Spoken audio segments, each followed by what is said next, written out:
Sharp has the evening off.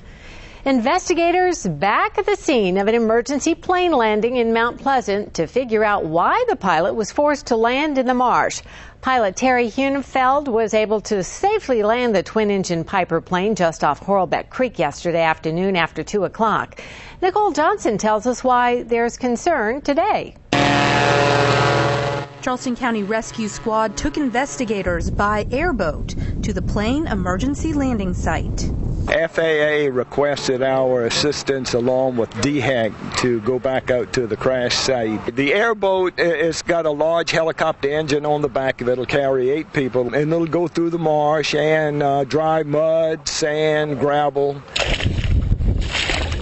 This video from CTOW of Charleston shows a closer look at where the plane skidded in the grass and came to a stop in a noseward down position. It appeared that the main components of the plane's body were intact.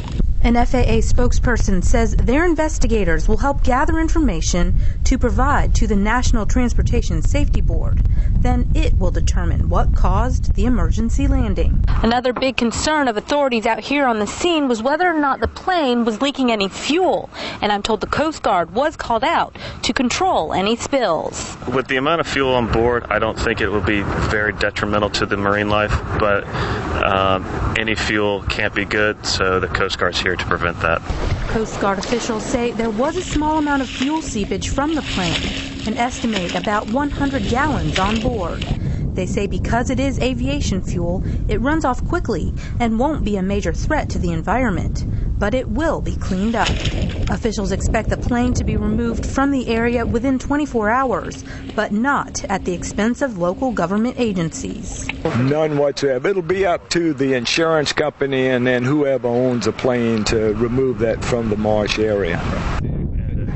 It's not an easy task to pull a plane like this from the marsh. CTOW of Charleston says their crew members will help rig the plane and use a helicopter to remove it from the marsh this weekend.